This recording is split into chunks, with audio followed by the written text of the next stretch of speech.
뉴스의 흐름, 사안의 맥을 짚어보는 쇼맥뉴스 시간입니다. 아랍에미리트가 건국 51주년을 맞아 최근 최고액권 화폐 도안을 바꿨습니다. 내년부터 통용될 1000다르함 신권 뒷면의 이 그림, 바로 바라카 원전 4기입니다. 이 바라카 원전은 한국형 차세대 원전인데요. 수도 아부다비에서 서쪽으로 270km 떨어진 사막 한가운데 바라카 지역에 건설된 원전으로 3호기까지 완공됐고 4호기는 건설 중입니다. 이 4기가 모두 가동되면 아랍에미리트 전체 전력 수요의 25%를 담당하게 됩니다.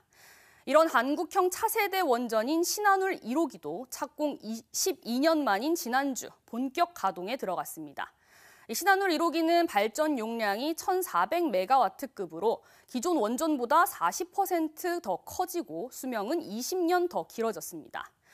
특히 최근 러시아 우크라이나 전쟁으로 위협받고 있는 에너지 안보에 크게 기여할 것으로 보이는데요. 경북의 전력 소비량 4분의 1을 생산하면서 동계 수급 기간 전력 예비율도 1.6%포인트 오를 것으로 보이고요. 연간 최대 140만 톤의 액화 천연가스 수입을 대체할 것으로 보입니다. 정부는 공정률 99%인 신한울 2호기도 내년 초 운영 허가를 취득해 9월쯤 상업 운전을 목표로 하고 있고요. 3, 4호기도 건설 재개를 추진해 2, 3년 뒤 순차 가동을 추진합니다. 2030년에는 해외에 10개 원전을 수출해 원전 강국으로 자리 잡겠다는 계획도 세웠습니다. 하지만 장밋빛 이런 전망 뒤에 기다리고 있는 것이 있습니다. 바로 사용 후 핵연료 임시 저장 시설의 포화인데요.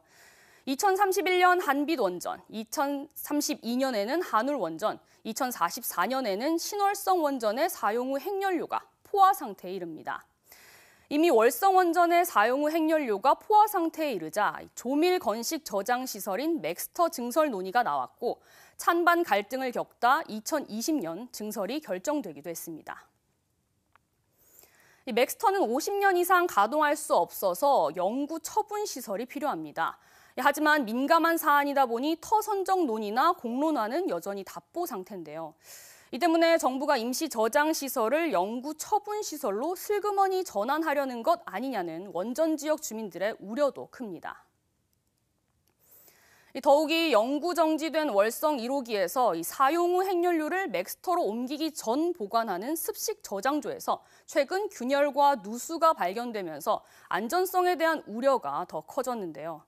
원자력안전위원회는 보수를 완료했고 삼중수소 등 방사성 물질의 외부 유출은 확인되지 않았다고 밝혔습니다. 하지만 시민환경단체는 즉시 저장소를 폐쇄하고 국회가 현장 조사를 통해 안전대책을 세워야 한다고 주장했습니다. 원전 인근 16개 자치단체로 이루어진 전국 원전동맹도 사용 후 핵연료 임시저장 대책과 원전 정책을 추진할 때 인근 자치단체의 참여를 정부에 요구하고 있습니다. 또 원자력 안전교부세 신설 법안의 신속한 국회 통과도 주장하고 있는데요. 하지만 2020년 발의된 해당 법안은 국회에 계류돼 있습니다. 올해를 원전산업 제도약의 원년으로 삼겠다는 정부. 기술 국산화와 원전 수출로 인한 산업 경쟁력 강화, 물론 좋습니다. 하지만 무더기로 쌓여가는 사용 후 핵연료에 대한 논의를 또 미룬다면 그 책임은 다음 정부 그리고 다음 세대에 전가될 수밖에 없습니다. 사용 후 핵연료 처리 등 세심한 안전 대책과 함께 관련 지역에 대한 적극적인 지원이 있어야 국민을 설득할 수 있고요. 그럴 때 원전 산업의 지속성도 담보할 수 있을 것으로 보입니다. 지금까지 쇼맥뉴스 오하영입니다.